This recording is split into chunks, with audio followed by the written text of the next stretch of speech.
दोपहर में 2 बजे करें ये काम, आपके अपने पार्टनर के मन मस्तिष्क में होगा सिर्फ और सिर्फ आपका नाम। जानिए पूरा विश्लेषण। दोपहर में बच्चों को घर से बाहर नहीं जाने दिया जाता।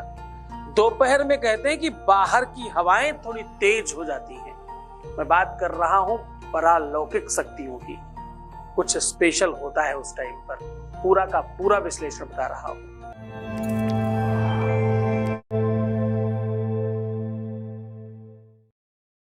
दोपहर और अर्धरात्रि, एक्चुअली तो 24 घंटे में 5 ऐसे अलग काल आते हैं, अलग कालखंड आते हैं, अलग समय आते हैं, जिनको कहते हैं कि वो स्पेशल है।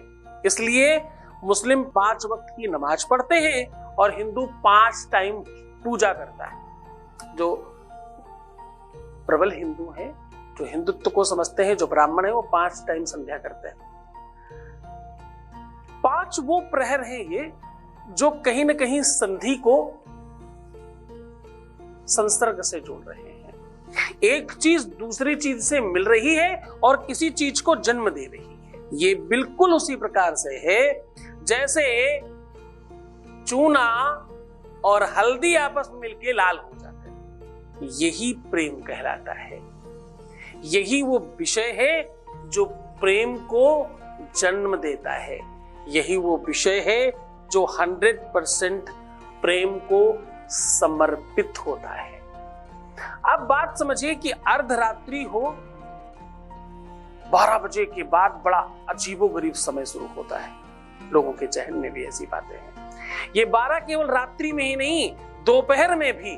आपको पता है, पुराने लोग अपने बच्चों को, स्त्रियों को, लड़कियों को, बच्चियों को दोपहर या रात्रि 12 बजे बाहर निकलने नहीं दिया करते थे कि नहीं बाहर मत जाओ, हवाएं चल रही हैं और बुरी चीजें हैं बाहर। तुम्हारे जीवन में जितने भी कुयोग हैं, जितनी भी वेदना है, विरह है, आपकी अशांति है, अनिद्रा है, संताप है, क्रोध है, आप अंदर से बहुत एकाकी महसूस कर रहे हैं। आपको कोई छोड़ गया है, आपका रिश्ता खराब हो रहा है, आपका लव, आपका प्यार, जहां पर भी बच्चों दिक्कत है, उन सब चीजों को ठीक करने का अद्भुत साधन दे रहा हूं आज। इसे बहुत गौर से करना। ये अपने आप में पूरा का पूरा तिलिस्म है। बस तुम इसे कर ले जाओ ठीक से, फिर तुम ही तुम हो, तुम ही जीतोगे और कोई नहीं जीत सकता।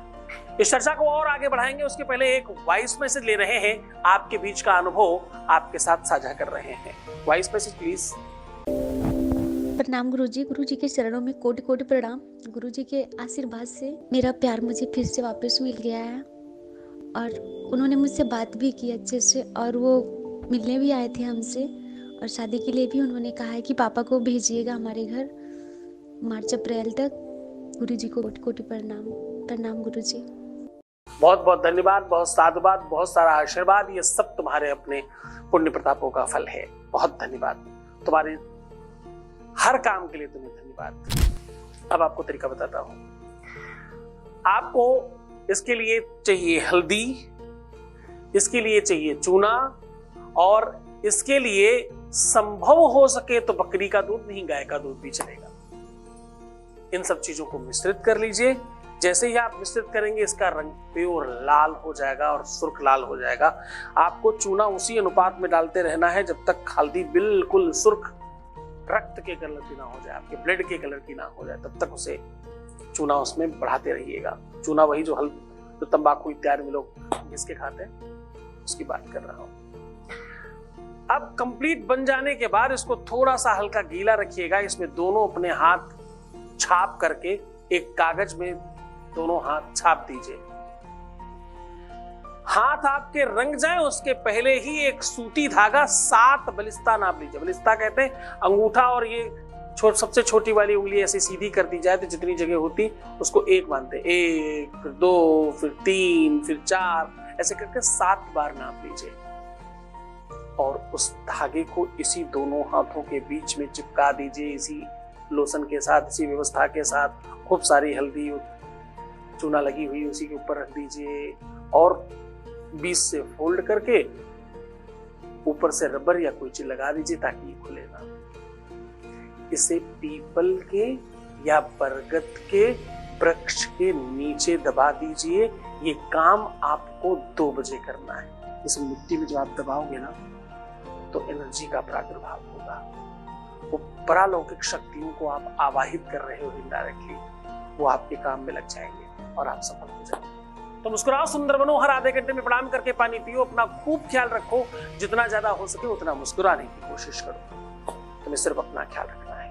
मैं तुम्हारा, तुम्हारे प्यार, व्यापार, परिवार सबका ख्याल रख रहा हूं। ओम नमः शिवाय।